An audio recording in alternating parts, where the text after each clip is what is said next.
And I dedicated for a full 365 days. I made 3 videos per day on every single platform. I didn't skip my birthday. I didn't skip Christmas. I didn't skip my anniversary, nothing. It was really hard, but that was the personal promise I made to myself, and it paid off. Your stories, your service, your community.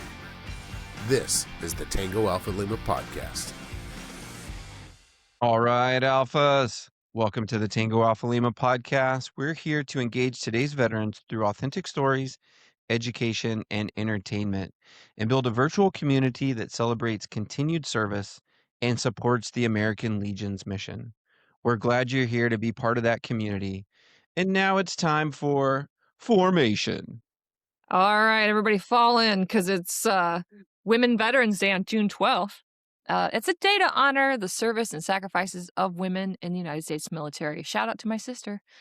It's also marks the historic anniversary of the passage of the Women's Armed Services Integration Act of 1948. Thank God that happened. That allowed women to serve as permanent and regular members of the armed forces. And before that, women could only serve during wartime or in temporary capacities. With their pens and typewriters. The law paved the way for generations of women to build military careers like myself and my sister, and to take leadership roles and to contribute across every branch of service. Today, women serve in nearly every position, from the frontline combat roles to commanding major units. Women Veterans Day isn't just about history, it's about recognition. And there are more than 2 million women veterans across the country, and their service often comes with unique challenges, including navigating the military culture. Yes, that's true. Sorry. Memories. Accessing, our benefits, which are unique, balancing family responsibilities. And if you know a woman veteran, take a moment to say thank you to them and share their story. Hey, reach out to us, share their story with us, and we'll share it with everyone else.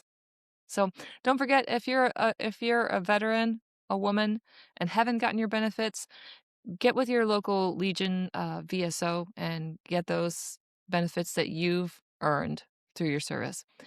There are VA resources tailored for women too, so be sure to take advantage of that. Joe, who are we meeting today? Y'all. We're meeting the incredible Johnny Vargas, known to millions online as Viva La Vargas.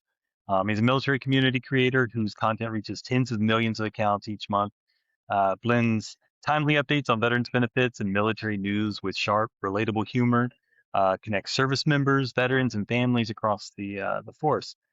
He's a full-time active duty senior enlisted leader preparing for his transition to civilian life. Johnny is also a devoted husband and father of 4 who uses his platform to inform, inspire, and uplift the military community whenever he gets the chance. And we're going to give him a chance today. That's what we're here for. That's wild that he has time to balance all of those things with 4 kids. I mean, wow. So when we get back from the interview, don't go anywhere because it will be time for a little bit of scuttlebutt. I will be diving deeper into Women's Veterans Day and why June 12th matters so much to military history. Adam is going to bring us a look at Warrior Rising and how they're helping veterans turn battlefield leadership into business success. And of course, Joe is going to wrap it all up with a story about something deeply personal in the military community, memorial tattoos, and the powerful ways veterans and family honor those they've lost downrange. So, All right, Alphas, please stick around, and we'll be back with Viva La Johnny Vargas right after the break. Hi, I'm Pam Ray, National President of the American Legion Auxiliary. The American Legion Auxiliary is thrilled to be part of the American Legion Family USA 250 Challenge. The challenge is a special way to honor our nation's 250th birthday. Participants can choose 1, 2, or all 3 categories. But the one that means the most to me is community service, because that's our primary focus in the American Legion Auxiliary. We put service first as a way to honor the generations of veterans who came before us to protect our freedoms. There are many ways to achieve the community service goal. A unit could serve 250 meals to homeless veterans, prepare 250 care packages for deployed troops, or create 250 quilts for veterans in VA hospitals. There are so many ways you can participate, but the best way is to do it alongside your Legion family. Visit legion.org/USA250 to get started.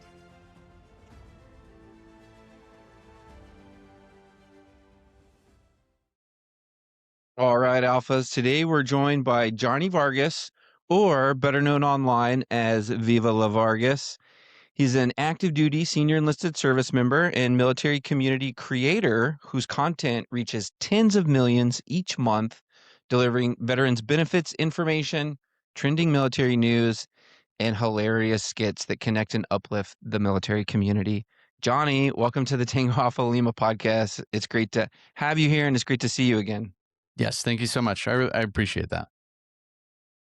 Johnny, thank you for your service. Thank you for joining us. And I want to start by going back in time to Johnny before the uniform. Like, where are you from originally, and what drew you to the service? Sure. Yeah. So I'm from Los Angeles, California. One time, the first time I got to my first duty station in Georgia, they were like, "Hey, where's your accent from?" And I was like, what are you talking? What are you talking about? And they're like, "Yeah, you're not from here." And I was like, "Well, yeah, I feel like nobody's from here." And then I was like, "I'm from California." And they're like, "Oh, okay. Yeah, I get it." So I didn't know I had an accent, but not that you asked for that. But yeah, It sounds like you don't have an accent. So I would say, like, I guess one associates California with the stupid surfer. yeah, like, "Hey, bro, Oh, man. hitting the waves, dude." Waves, man. Yeah, I Yeah. don't think So I so. guess sometimes that does come out because it's like, it's a part of me, I guess. But yeah, from Los Angeles, California, the service in my specific family doesn't go very far. My uncle Carlos was a reserve Marine, and my grandfather was a cannon crew member in the Army. Served in Korea. He was at Fort Sill for a while, and was a boxer in the military. Actually, his photos right here. Well, that's cool. Yeah, so he had some cool stuff, but outside of that, not much. I mean, yeah, like uncles and distant relatives, but not much service connection. And one day, I was going to Bakersfield College. I was doing some community college before the military, and this young woman's car was on fire, and I saw it, and I was like, bam, straight to action. I was like, I looked at the nearest building, and I started sprinting to it. And I was like, there's got to be a fire extinguisher on that. So I was hoping in my head, I was like, I'm about to break some glass. Like, this is my break the glass moment. Grab the thing, but no, it was just a door. Like, you open a door. So I Yeah. grabbed the, it wasn't How as dare fun. they bust your thunder, man? Exactly. I was so ready to break some glass, but I grabbed the door, and I got the fire extinguisher, and I started like putting out this car fire. And then the firefighters show up, and they were like, "We got it from here, brother." And I was like, "Thanks." And did all that thing, and I was like, "Get back, get away from the car." And in my head, it's like more epic than it probably was. But yeah, from that point, yeah, exactly. From that point, I was like, instead of putting the two and two together of like I should fight fires, I was like, you know what? I'm gonna join the military, and it's gonna be the Army. I think that day or the next day, I went in and spoke to Staff Sergeant White, my recruiter out of Bakersfield West. And did you say, I want to be a firefighter in the military? No, I just said, "Sign me up, brother." And In general, give me whatever you want. That makes sense. yeah. So So people either fight, flight, or freeze. So it sounds like you got some real fight in you, just I natural tried. instinct, kind of reactionary. Is that where you kind of realized that you had that, or did you kind of realize it at a younger age that maybe that's in there from genetics, from family, from maybe just growing up in LA, you had to have some fight in you? Now, that's a really good question. I think I would blame my mom. I guess I give credit to my mom for that because she was always the hey, what's going on over there? Like, let's go check this out. Let's do this, and kind of the I dare you to. And she would always say yes. So I think I got that from her. And and my wife says this all the time. Whenever we're in a doctor's office, I'm the guy that as soon as they close the door, I'm looking in drawers. I'm like playing with the things and stuff. So I don't know. I'm just very curious, and I'm just willing to go where no one will, I guess. I don't know. Right? Like, you're in the doctor's office and you pick up that little stethoscope thing and you turn the light on, Yeah, like trying to look. exactly. Yeah. Maybe it's not so much fight. It's just my mind doesn't shut off, and I'm very curious and nosy. I dig that. I'm curious, is that what led you into a social media presence? What was that segue like for you?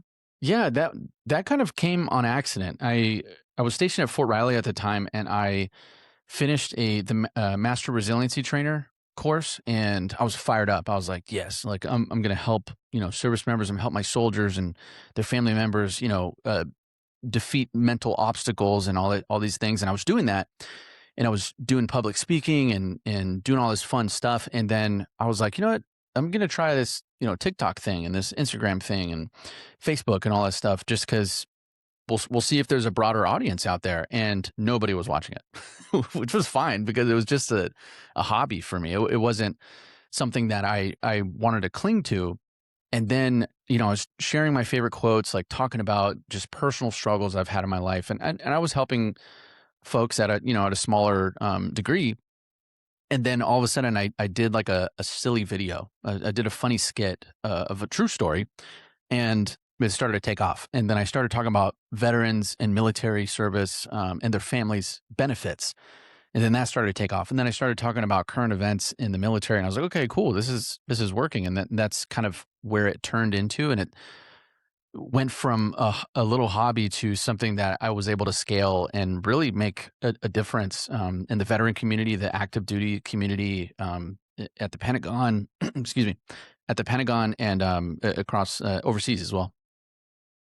It sounds like it kinda happened organically and you kinda found your footing along the way, but I went back and I was checking out, some of your links on social media, specifically on YouTube, and I like to go in and organize it where it brings the oldest up first, and I went and you have some early videos from, like, 15, 16 years ago, Yeah. and you got a guitar, and Hmm. I watched them. And bro, you got a great voice. And you can Thank play you. too. I appreciate that. Are you still singing? I mean, do you do that on your own or do you do that as part of your content now? Because it seems like I mean, I feel like there was a future there for old Johnny Vargas, Viva La Vargas to be holding audiences with a guitar, man. Some really good stuff. Yeah, yeah, a lot of people don't do as much digging, so I applaud you for that. And I leave those videos up there just because, like, I put them up. As you can see, my hair was super long. I was way younger, and I looked more I Californian, I love it, guess, I don't know, dude. but but yeah, before the military, and before the college thing, I was a recording artist in California, and Were you I was really? yeah, I was writing music. I did shows. Like, that's actually where I met my wife. I was doing a showcase for Mark Wahlberg's at the time nonprofit that he had, and that's where I met my wife, and I was doing all that. And then, fun side story: do you know the song "Umbrella" by Jay-Z and Rihanna? God, Who doesn't? yeah. So those drums, I recorded those drums, and by Kidding. recorded, I mean I hit a button and I got to mix them a little bit. I didn't play the drums. I know the drummer, but yeah, I was there for that. So weird little lore, That's so but wild. That song is one of those songs that just hits you and you just start singing with it and you're like, yeah, "Wow, this I is know. great." No, I actually did. I read some of the comments too, and interestingly enough, there was a comment about your hair, and one of the commenters said that she wanted to touch it and pet it, which it wasn't long, but you had this good like 2010 kind of like faux hawk thing going on. I'm pretty sure I was rocking one, back at that time too. But no, it was really great. And then I kind of saw the progression, and it's really cool that you left them up too, and that you just didn't bury them. Because but it goes in line with kind of what you're saying about your story, right? And that's like, there was this posting in present because social media is a part of all of our lives now, unless you're living under a rock. And then it's like something starts to resonate, and as you're growing into the person you are, you start to see that reflection, and then it just seems like it's really blossomed for you. And I guess that's probably an understatement. Well, thank you. Yeah, and to answer the second part of that question, I still play. Like, I have a guitar, and my one of my sons loves playing the guitar, and my other son drums, and so it's still there. It's definitely probably going to be a part of my life forever. I think I've put music, like me playing, in a video maybe once or twice. Maybe I'll do it more. I don't know. It depends on Heck how yeah, sing, naturally or sing the unnaturally it news, comes. bro. Sing the update. Yeah. Everything sucks. So what was like the first um post that you put together that Mm. you knew you had something good that was resonating? Was it in the comments or the response or just the sheer number of views? I think it was a couple things. One, it was the views, and two, it was the amount of people that were relating to it. They're like, "Oh my gosh, this is such my experience." And then it opened my eyes to no matter what you did in the military, whether you served in the 70s, in the 80s, 90s, now, we all have a super similar experience. We go through a lot of the same types of things, different individual experiences, but very similar, like a blanket wise. And the video that I think was the first kind of light bulb for me was I did this silly monologue between myself. It was myself and my sergeant major at the time, and for some reason I gave him like a New York accent, like a real, hey, this is I'm I can gonna see be it. a sergeant major. All right. So I gave him that accent. It was him and I. And he was like forcing everyone. He was like, hey, Sergeant Vargas, are you going to the ball? And I was like, nah, Sergeant Major, I got family coming in town. He's like, all right, cool. Since you're not going to the ball, and you don't want to buy a ball ticket, you're gonna be working at the ball. So like, you're gonna be driving drunk people home and cleaning up and setting up chairs and all this stuff. And I was like, what? And then I was like, all right, no, I changed my mind. I'm going to the ball, bought a ticket, and then just didn't show up. So Yes, I can relate to that. The yeah, voluntold, yeah. Like, mandatory. oh, you All right, don't support the organization, huh? No.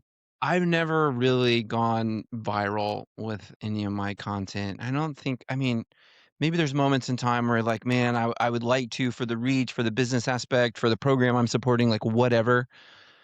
At the Army Navy game, like I would say like most recently, and we had the chance to have you and Mandatory Fun Day on the podcast and Media Row, and you guys did so great going down there. And then also that's where I started following you, and you Heck yeah. guys like tuning into some of y'all's content that was so great for the Army Navy. And it wasn't while I was there, but at the end, I think, man, it was so cool. First of all, the Army Navy game and the energy and then all the activities up to the kickoff is absolutely insane. And of course, I got them all on the phone.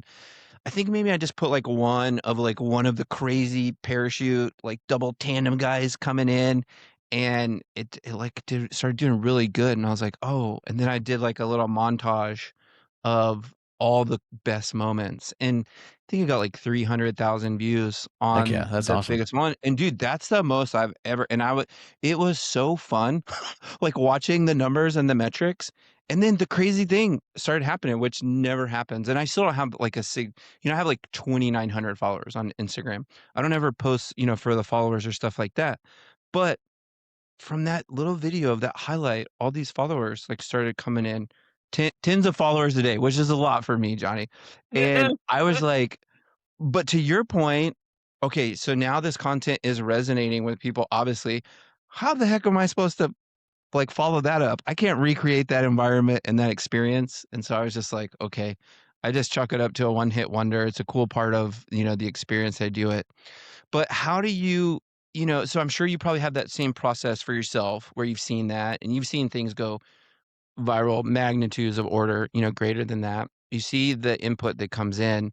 How do you think about the way that you kind of structure your content now that you've kind of seen that and build toward it? What is kind of like that process? Yeah, so that's a really good question. I have three pillars that I cling to when I do content, and it's all my videos that I post, I try to make sure they hit at least one of these, and hopefully two at the same time, but at least one. It's you either want to make people learn, make them laugh, or make them cry, and not physically cry, but tell emotional stories and really connect with an audience. So that's why, they make them learn. That's why I talk about veterans benefits and service member benefits, family benefits, the military news, make them laugh, do the silly skits, and then make them cry. And like I said, not physically cry, but I tell personal stories of myself dealing, with self harm or with assaults that have happened to me in my life, and just to share with people that it's okay. Like it stinks that you experience those things, but on the end of it, like on the other side of it, you're blossoming into this bigger and stronger person type thing. So I try to hit those things, and every time I make a video, every time I'm about to post a video, I ask myself mentally, I say,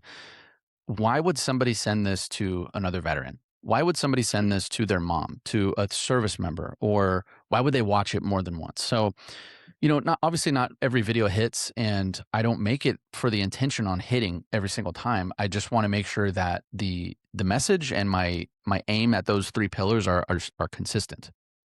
Yeah. Has there been a I time think that where Oh, I'm sorry, go you were ahead, gonna sorry. ask something, Adam?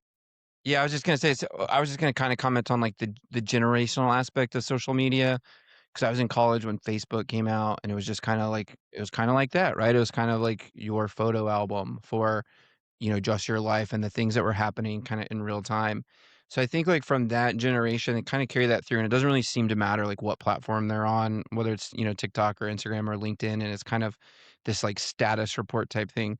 But then the transformation that's happened, and it sounds like to be able to land, and it's less about showing the status of your life and more about the value that you're bringing to your audience. Yeah, yeah, I would agree. And something that I'm learning with age is that um, I feel like I want to do things. The older I get, I feel like I'm more.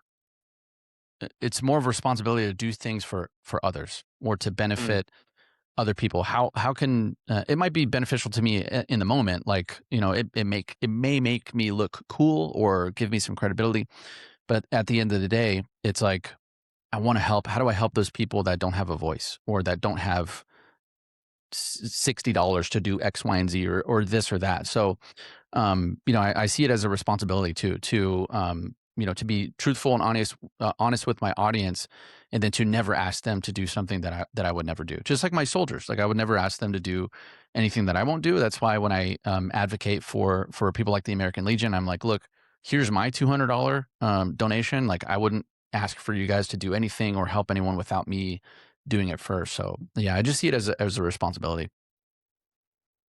So I'm curious, informational wise, when I transitioned into the veteran community, there were a lot of things that I didn't know. It's not like everything was laid out for me, even after going through TAPS, which is at the time was really dumb. I'm not sure it's improved much. It's okay. Or, watching other informative videos like the ones you produce, or even consulting with the American Legion and other VSOs. Did you do a lot of research, or do you do a lot of research, or did you just inherently know, because of your position and things like that? How did you go about saying, okay, this really needs to be known? Or was it a self discovery mm, and you were like, I need to tell everyone else? Yeah, no, that's a really good question. I think it's because I inherently just want to know stuff, and I feel like people in general are like that. Like if you scrolled past a video, you're sitting in a chair. I was going to say on the toilet, but wherever you're sitting at at the time, you're sitting somewhere and you're scrolling through a video, and it says like, "Here's the top 6 reasons why you need to own a goat in 2026." I'm gonna watch that video.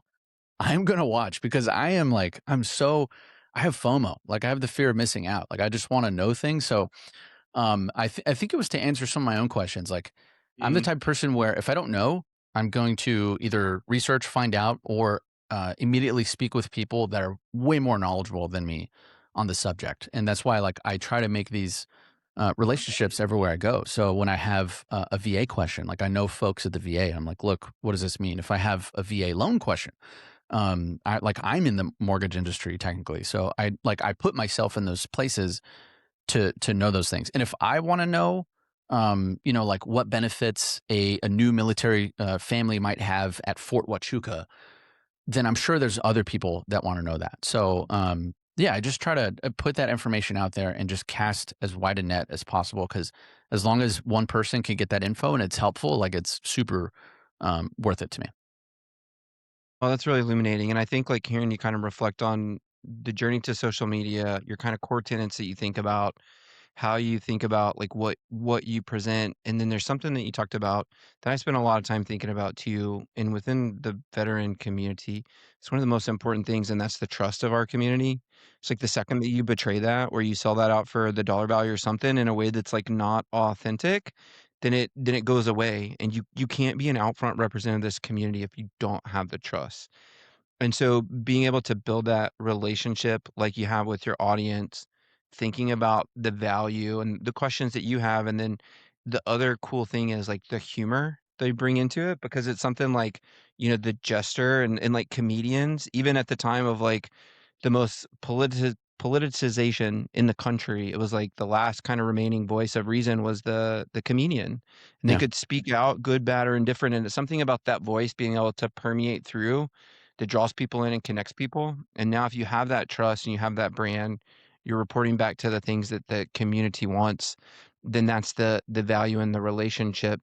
So I guess there's maybe like two questions that I could go with there. One is, kind of about, maybe I'll just land here first. What do you, the way you interact with your community and the messages they send, and what are like some stories or examples of the value of how this information kind of lands with them? Because you're hitting like some real things sometimes in real time. Sometimes I see your headshot on the clip, and that's letting people know that there's a trust factor behind it. It's not fake news, which is really hard these days because it's hard to determine, like, okay, but is this a psyop? Who's this account from? Where is it coming from? This kind of stuff.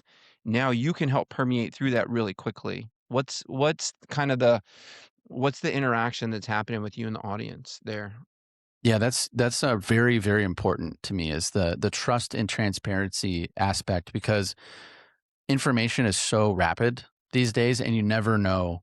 You almost never know where it's coming from and who the source is. Are they valid or are they not valid? So I want to make sure that I don't violate that trust, and I kind of assimilate it to a marriage. I'm married to my audience in a way, and if I were to take them out, for dinner only once every couple months, the relationship's not going to flourish as well as it should. So I try to build those small pieces of trust with the audience as much as I can and as often as I can.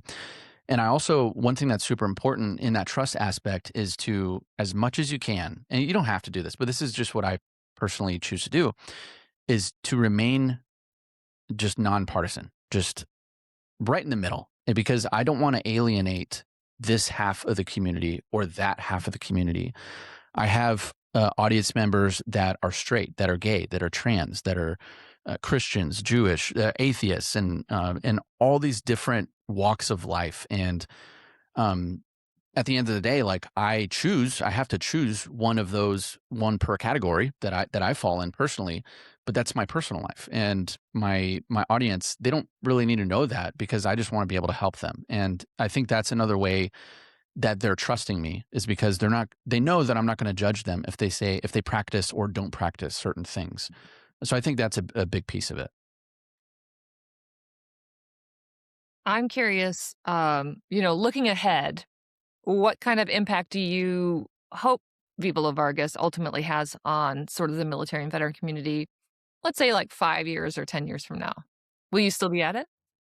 I think I will, but at a different in a different manner. Several people have asked me, by several, I mean like they ask me all the time, would I ever run for some sort of office or be a part of some sort of campaign? And I never really, when I was younger, I was like super into politics, and then it got yucky and I was like, I don't want to do this. But now as I get older and I see how policy is written and how it's practiced or not practiced, and the different, I'm very involved with folks on both sides of the aisle in Congress and at the Senate and or the House of Representatives and over at the VA and all these other sorts of people. And I'm like, there's some work to be done here. And I think, and I'm actually kind of getting off track. I almost forgot what you asked, but I think that's a part of the future somewhere, whether it's helping with some sort of campaigning or maybe running for some, even just like a local council office, is a council person, something like that. But at the same time, what I'm doing now, and I'll give you a small short example. There was, or two small examples. So there's this first sergeant that reached out to me. Their soldier had size 20 feet and they couldn't get boots. They had to wear red sneakers like everywhere. They stuck out like a sore thumb.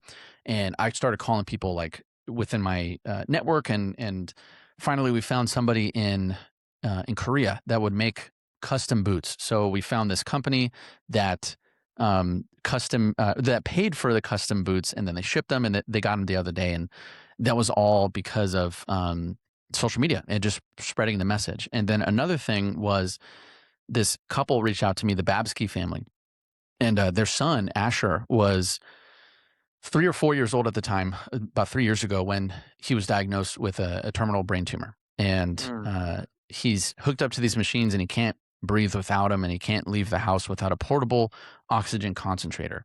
And for years they had been fighting with insurance. Starts with a T. It's a very common insurance that service members hold. And there was some back and forth of like, we're going to cover it, we're not going to cover it. Okay, we're going to cover it, but now there's these different obstacles. So they had reached out because the husband had opened a small business on the weekends after the military, or he's still in the military, but like after work, on the weekends he'd go and do this. The mother, she would work at a restaurant sometimes till 1 or 2 in the morning just to make extra money to pay for some of these medical bills. That insurance company actually billed them for $800,000 at one point erroneously for a brain surgery, and it took like a year to fix. So I say all that to say this: they reached out to me, and because they couldn't get this oxygen concentrator, and as soon as I heard their story, I was moved, and I made 2 phone calls. The first person I called was Tony Grinston, the CEO and former Sergeant Major of the Army, the CEO of Army Emergency Relief. And I was like, Tony, I need like $5,000. And he was like, Johnny, for what? And I told him the story, and he was like, stop. I've heard enough. It's a yes. Like, tell me what to do. And I linked them in, and days later, they bought this family the oxygen concentrator. And then I made a second call to Jim Lorraine, the CEO of America's Warrior Partnership. And I was like, Jim, I need like $5,000, brother. And he was like, for what? And I told him the story, and he did the same thing. He was like, Johnny, stop talking. I'm sold. Like, yes. And AWP was able to get with some other VSOs and other people in the space to send them a grant to help pay some of their medical debt. And to bring it all back in, that was just from a TikTok. That was just from a video. And if we can accomplish all that just from a silly little informational Instagram reel, just imagine what we could do, changing a policy or writing something into law or holding people accountable for following through with what they said they're going to do for the veterans and their families and the service members and their families, and then making sure that they do that. Right. First of all, thank you for being such a wonderful advocate. There's a lot of responsibility when you take that on and become a public figurehead in that way. There's a lot riding and people relying on you, and it definitely shows that you care, and especially with that follow through. And I'm sure that young child appreciates your efforts as well, not just the family. So thank you for that, and I hope that that story resonates, and in that insurance company that starts with the that shall not be named, knows that that's so incredibly wrong when doing things like that. That there's human beings at the end of that telephone line. Yeah, Exactly. I'll echo the same sentiments as Stacy, and then I'll just push the needle a little bit further. That is the personification of service and Mhm. leadership. And man, it is inspiring to hear how, you've taken this thing, you've grown it, you've used humor to be relatable into all the things you provide, and then being able to source and identify the needs and then connect the network and the back end to be able to produce meaningful outcomes that change lives. Like that those lives were changed because of that. And that's a blessing, to those individuals that are in need for that, whether it's like the shoes or the help with the bill or whatever. And that's what I freaking love about this community. That's what's hard to package in like a brand deal or to an investor, like the value of this community supporting this community. And I think a lot about the applications, and we even just did a segment where I'm doing this new project and really thinking in many different ways about service, connection, community, and impact. Because that's at the ethos of what I've dedicated my professional life to. So someone like you that's been able to live that much experience to serve their country and their family, to build this brand using these digital tools, but still choose service and impact. Bro, we need leaders like you in the aisle that, sometimes there are partisan issues, but the cool thing when you're a representative of our community, most of the stuff is bipartisan Yeah. and it goes across the aisles. And most of the people that are able to do that are the veteran leaders. I think we need more humble servant warrior leaders, like you in that. So I would say, yes, where can I put the campaign sign? Let me know. Let's get the Legion grassroots on the campaign. Um, but before we go into like your political campaign, no, I'm just kidding. On the on the business side of things, I think it would be interesting, whatever you feel like reflecting on this. Sure. But as you grow this and you start to get approach, now you have to also think about, what's right for me, what's right for the audience. Maybe there's an opportunity for some income and some revenue, but what's like on brand, because now you're a brand of sorts. And then how does like the business of those interactions, kind of start to work, and maybe framing it from other people of our listeners and those that are trying to grow their social media, use it as a business tool. Even our Legion post is trying to be more active, being able to get their message out there. How should they be thinking about partnerships, business, and the brand side of social media? Yeah, of course. Especially from the service member aspect, and I'll give it from just a regular person's point of view as well. But from the service members aspect, once it started to turn into a business, I was like, okay, well, I probably need a lawyer. So I got two lawyers, one to protect me against the DoD or DOW, whichever one doesn't offend you today. And then one to protect me against civilian entities. So because I'm still active duty military, I still have a job, and not that I don't really talk about this a lot, but I'm going through possibly going through a med board. I've been struggling with just personal injuries and surgeries and pain and struggle like for the past several years, and so I've been able to cut out a little more time to do this because I'm taken away from my main job because I'm kind of broken. I'm not gonna lie to you. But to answer your question, I mean, everything, like once I decided, okay, this is the thing for me, I threw all of my energy at it. And I dedicated, for a full 365 days, I made 3 videos per day on every single platform. I didn't skip my birthday. I didn't skip Christmas. I didn't skip my anniversary, nothing. It was really hard, but that was the personal promise I made to myself, and it paid off.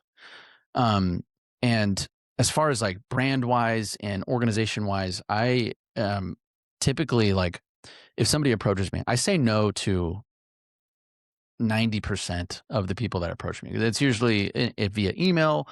They're like, "Hey, will you do this?" I'm like, no, I'm not going to talk about your makeup line because I don't wear makeup. Like, why would I do that? They're like, "Yeah, but we'll pay you." And I'm like, no thanks. But so there's a lot of people that will just try to throw money at you and hope that something will stick. But the organizations that I do partner with, I make sure that I've either used them or there's something that I can use, like some of the VSOs, like obviously American Legion, and Army Emergency Relief. Like I've used Army Emergency Relief as a young E4, and it was life changing. So that's why I advocate for them, and I do events for them and stuff like that. And so yeah, I mean, if you want to lean into social media, first off, it's such a great place to spread a message for free.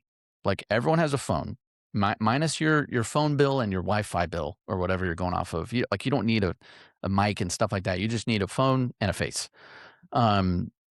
It's free. Like you can reach veterans and you can reach businesses and just potential clients or whatever you're trying to do on social media. So I will say, make yourself uncomfortable. And then once you get comfortable, scale it so it's uncomfortable again, and then kind of, go from there. So that's my mentality, is just like put your shoulder down and your head down and just drive forward.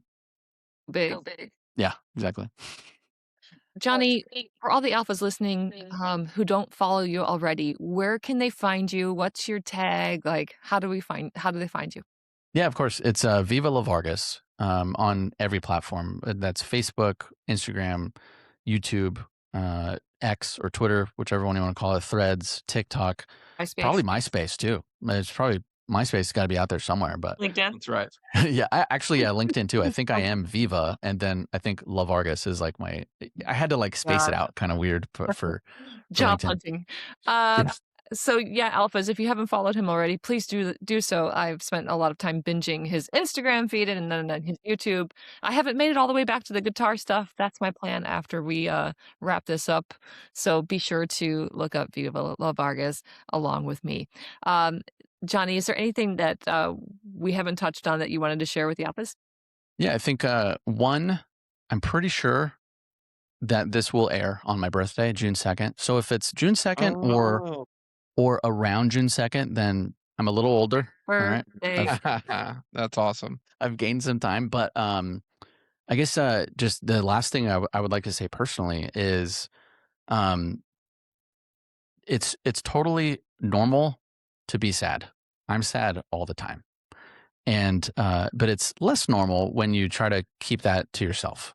And I want to normalize just being outward about it, and especially as a man. And I don't mean to alienate any women watching or anyone that might feel different, but it's super important to always say what's on your mind, even if it's going to make that other person feel a little uncomfortable. But I just want to say that I want to encourage both men and women and whoever else is listening, maybe cats and dogs, I don't know, to just talk about it when it's tough. I have a very tight circle of friends, a triangle that I tell them a lot of things, and I don't want to be a burden to people, and that's a very common thing for military and veterans to they don't want to burden somebody with something. But the bigger burden would be you leaving this earth at your own hands and then leaving everyone with a lot of questions. So I would say that's the burden, and you are not the burden. Well said. Well said. Well said, Johnny. Well, thank you for coming and spending the time with us. It's quite a journey that you've been on thus far. So thanks for hitting the highlights with us. But I got a sneaky suspicion that you're just getting started, man. So excited to see it all unfold and to be a part of it. Alphas, you can go to Viva La Vargas on any social media platform and find Johnny and what he's up to. Give him a like, follow, subscribe to learn more about his work and that trusted layer of information that he provides. Thank you so much for visiting us today, Johnny. Alphas, stick around for some scuttlebutt. We'll be back right after the break. In precision marksmanship, you compete against one of your most formidable opponents, yourself. It's different than other sports, but it's also a lot of discipline. I definitely love the intensity and the challenge. I think that has also helped me come out of my shell because we go to so many different places, meet so many new people. You gotta make sure that you're always there in the game at all times. It's nice to have like that sort of head-to-head competition. So just get involved. We'll teach you how. Okay, Alphas, we hope you had a great break. Now it's time for some scuttlebutt. Stacy, what do you got for us? Women Veterans Day. It's more than just honoring women. It's about honoring trailblazers. And hey, I'm going to even include American Legion heroines. So, all right, Alphas, it's June 12th is coming up, and that means Women Veterans Day. And it's a day that I look forward to every year. Not only because it honors women like myself, but my sister. It gives me a chance to thank her for her service. It also marks the anniversary of the Women's Armed Forces Service Integration Act of 1948. This law allowed women like myself to serve as permanent members of the U.S. military, not just in wartime roles or secretarial roles. But before that act, women could serve during wartime, but weren't fully integrated into the armed forces. So it was sort of this sort of caveat, this asterisk. Women were always sort of on the outs, right? But this act, it was wild to think about now, but this act is why women are integrated in the service today. And we serve in every branch, every role, every rank, and nearly every job. I want to say almost all jobs are open to women now, but yeah. Yeah, and speaking of trailblazers, there have also been some amazing women in the American Legion itself. The Legion has been eligible to women veterans since its early years, all the way back to 1919, actually. And women have served at every level of the organization ever since. Right. Yeah. So in 1957, Emily Herbert, a World War II Waves veteran, became the first female national officer in the American Legion. And she served as the national historian. It was kind of a big deal back then. That's huge. I mean, it also goes to show that while military service was one milestone, women breaking ground in veterans organization matched that progress off the battlefield. I mean, you got to sort of hit it from all sides, Yeah, stuff like this. yeah, absolutely. Because another example would be Ella Lillian Wall Van Leer. She served in the Army Nurse Corps during World War II. Or no, was it World War II? No, World War One. And she later became the first woman to hold office in the American Legion in California. And she was the post vice commander. And she really led the way for leadership in both service and beyond. And let's not forget establishing an all-women American Legion post. Shout out to the Women's Metropolitan Post 206 in Colorado. They know how to get down out there. Founded in the 1950s by women veterans after World War II, as one does post World War II, including WAC and Signal Corps officers stepping up to build a community. You're Pioneers such by a dude. pioneers by their own right. Whack, wave, and yeah. Nobody says I- WAC, you helicopter pilot. I love saying Well, it's an acronyms straight acronym. out though. Yeah. But it really it's more than military history. It is community and leadership and service that carries over out after active duty, and we crave that as veterans. When we get out, we want to be a part of it still, in what ways we can. Yeah. Yeah. I definitely would adore the opportunity or love the opportunity to have an all women's Legion post. It's funny to think like, the percentage of women serving in the military is small. So to think that there were enough women to have an all women Legion post. And then on top of that, in Colorado, like you don't think of a lot of women being in Colorado anyway. Which is weird. I know this is going to sound really. In 1950, nobody was like, "Yes, I can't wait to get out there and climb those mountainsides." Well, I like to think it was nowadays, an all women's like ski club that was coming down from the mountain, and it was just like a natural progression to go from their all women's ski club to the all women's post. I guess I didn't look at it that way, Adam. You are damn right. Uh, So, okay, anyway, back to Women's Veterans Day itself. There are over 2 million women veterans in the U.S. Today, and their experiences are unique, from balancing family life and navigating resources and advocacy. And this day is not just about celebrating history, it's about honoring women serving right now and ensuring their stories are heard and remembered. Hey, guys, if you are a woman veteran, you know a woman veteran, or you have one in your life, the one you love and appreciate, don't forget to go to the Women in Military Service of America Memorial and file their history, lest it be lost forever. Absolutely. And from early pioneers like those who served in the Women's Army Corps, the Navy Waves, and WASP, not the WSP, the WASP, to the See, I'm such a good You're learner. such a quick To the, learner. to the women leading posts and programs and organizations like the American Legion, they've shaped both our military and veteran communities. Perfect. Don't forget, y'all, while you're out there filing the story with WIMSA, the Women in Military Service for America Memorial, be sure to write us and share those stories with us too. We want to spread the love. Yeah, everybody, happy Women Veterans Day, and let's remember to salute the past, uplift the present, and inspire the future. Adam, what you got? Yeah, well said, Stacey. Thanks for that segment. That was great. Okay. Are you guys ready to launch your next big idea? And by big idea, I do mean business idea. So there's a veteran-founded organization called Warrior Rising that just announced and recently announced this year a new partnership with Virginia Tech's Boeing Center for Veteran Transition and military families focused on technology and innovation. They're launching something called the Activate Accelerator. Have either of you heard about this, or more broadly, the work that Warrior Rising is doing? Have you guys heard of Warrior Rising? I have not, but we have Boeing here in Charleston, South Carolina, where I live, and they have a lot of like transitional programs and higher education where they will pay for folks to go to tech training or tech certification schools, and that, as you know, as long as they commit back to Boeing, which I think is genius. But so, Yeah. Joe, have you heard of Warrior Rising? No, I haven't heard anything. But then again, my wife did tell me twice that she had a doctor's appointment last week, and I forgot about that. So I may have heard about it.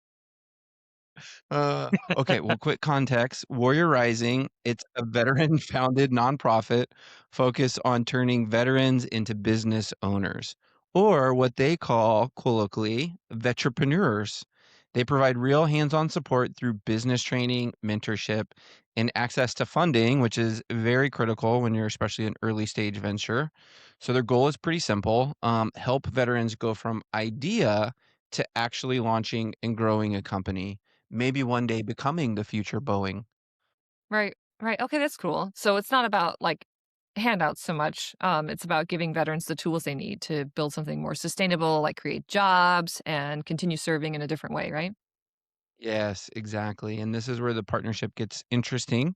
So, Virginia Tech and the Boeing Center is not just studying transition, they're building real pathways for veterans and military families to move into leadership careers and now entrepreneurship. So, it's really a good partnership, and actually a partnership that's been two years between Warrior Rising and Virginia Tech that's kind of been building for this program.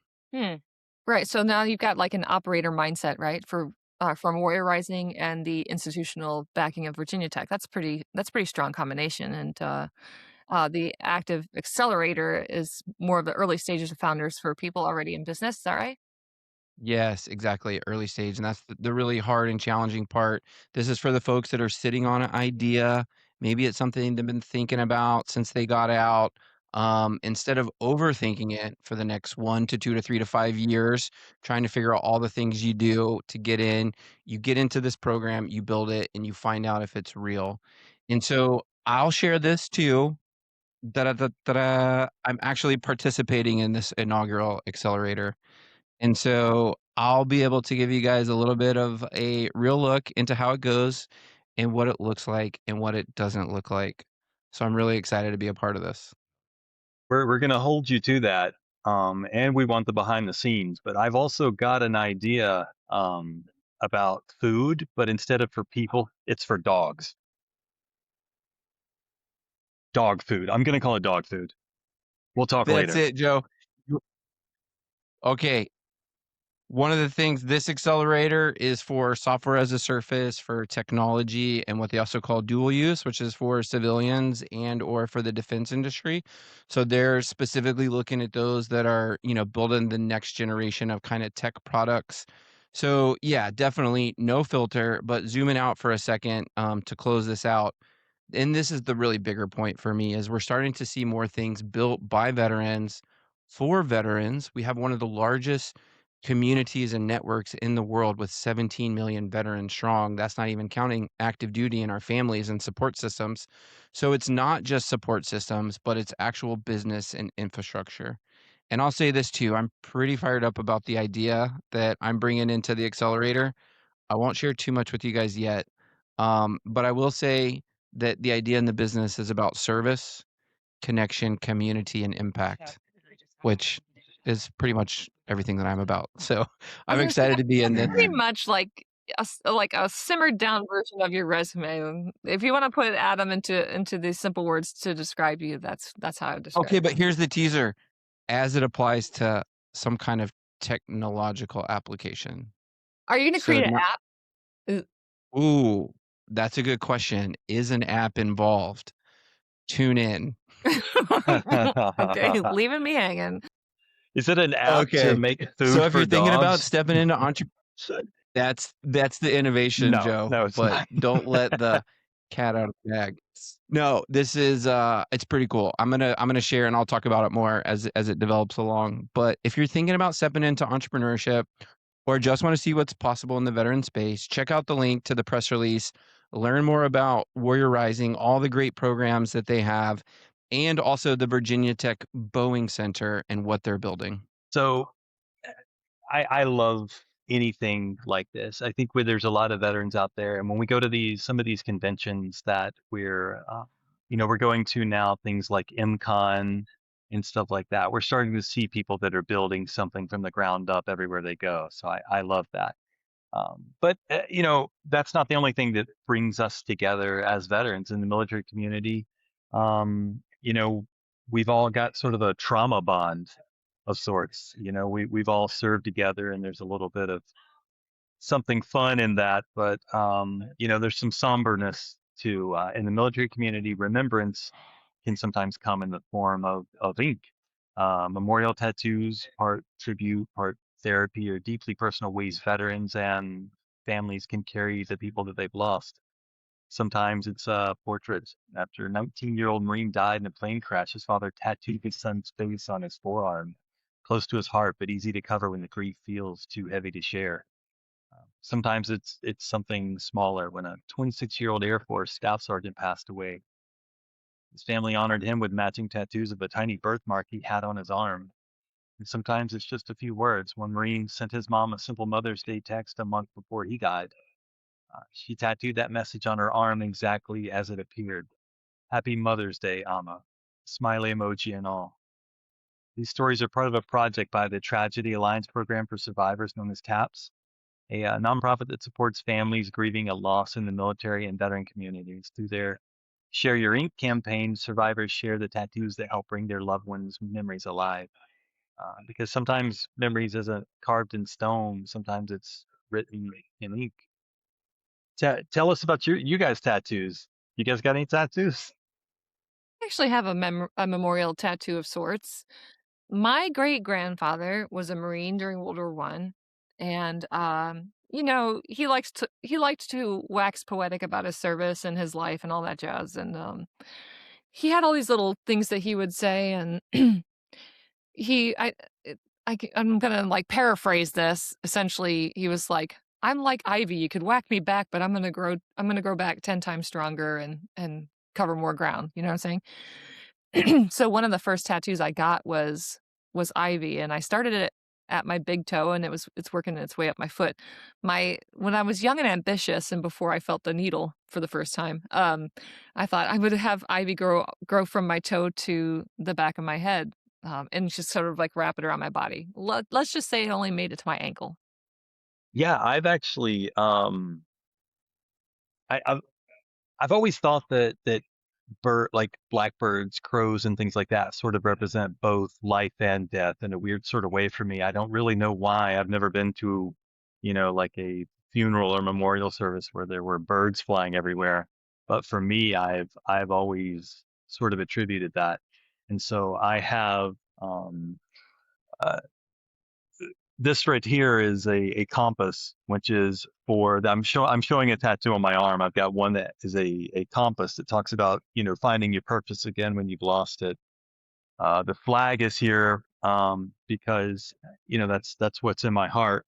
But there's also, I've got some birds on there and then a tree of life right above it. And the birds are actually from a painting my daughter did when she was in second grade. And so, there's multiple meanings behind all that stuff. And I am, as you guys well know, very emotional. And I think if I had something more specific than that for me, that I would probably just look at it and cry every day. So for me, it's got to be enough. These guys are always in my heart. So for me, that is enough. Well, I think both of your tattoos and kind of your stories perfectly kind of personify, the story and segment, and that's, something personal and deeply meaningful, and a reflection of exactly that. And I think that it's really special what you guys both have, and I love tattoo stories. I don't have one. I'm a blank slate. I never I never That's felt it. We're gonna get you a Tango Alpha Lima podcast that's tattoo, it. and we're gonna make it a tramp stamp. It's gonna be right above your butt cheeks. That's just where it needs to be. The funny story is I was gonna get one with my brother. So we were gonna get letters. We were gonna get our last name tattooed vertically going down our leg in Old English. Excellent. Why didn't you do it? I could see the brothers mom getting They that. went and did it without me. And, like, I was, like, so, like, prideful and egotistical that I, like, felt so wounded that they went and did the thing that we were all gonna do together, and then they're like, "No, just go and get it by yourself," and I was like, "The whole point of it, for me at least, was to be able to do it together. You guys clearly showed me that that's not important, so I'm not branding myself with our last name in giant, 12-point font, You taught or them, Adam. 12-inch font, Adam going down our Mar leg." across your knuckles. Well, funny thing, my younger brother has show time across his knuckles. Oh Excellent. my goodness. Yeah, so he went for it. He went for it. I Love think it. you should just put Mar across your throat. Really just up them. You know And what? You make should it look at my brothers and see their tattoos, and they got enough for the whole family, so we're good. make it in wingdings. Like don't even bother with the old English. Make it wingdings, There Mar. you go. Yeah, that'd be I perfect. love a good My younger wingding. brother actually got us a half sleeve. He didn't like his half sleeve, so then he got his whole arm blacked out. That's dedication. Ouch. So instead of going to get laser removal, he went the other He way. went the other direction. He's like, yeah, I think I just need a big black sleeve. I tell Perfect. you though, more people have come up to him and talked to him about that than anything else. Yeah, it sounds, Adam, like your brother walked into the tattoo shop and was like, I need to redact this whole sleeve. And they were like, don't worry, we got the black Sharpie. And I only work in Microsoft Paint, so I can only explain it in those terms. There's a article in Task and Purpose that explores how military families use tattoos as a their own form of therapy to honor and remember their fallen loved ones.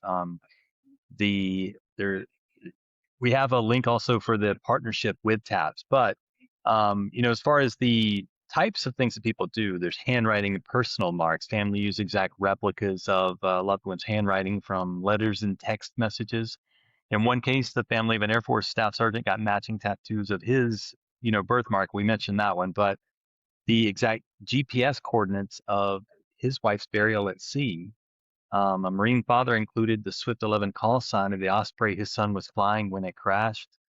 There's identification and connection. There was a Marine who died while volunteering in Ukraine, and matching I Got Your Six tattoo served a dual purpose. It was used to both identify his body, unfortunately, after it was recovered from a battlefield, but also, a link to their family member. And a Gold Star mother combined her son's signature with the logo of an Ironman race she completed in his honor on Gold Star Mother's Day, and that's hardcore. But there's a bond there, and there's not every tattoo you see has a sad story, but almost every military tattoo you see will have a story. And most of us are pretty happy to share, if you ask. Okay, Alphas, thanks for listening. And please subscribe to our podcast on Spotify, YouTube, Apple Podcasts, or wherever you love to listen to our show. And don't forget, subscribe to our newsletter or send us mail and guest recommendations at legion.org/Tango Alpha Lima. And happy Women Veterans Day. Send us your stories. Give a salute to the gal in your life. We'll see you next time.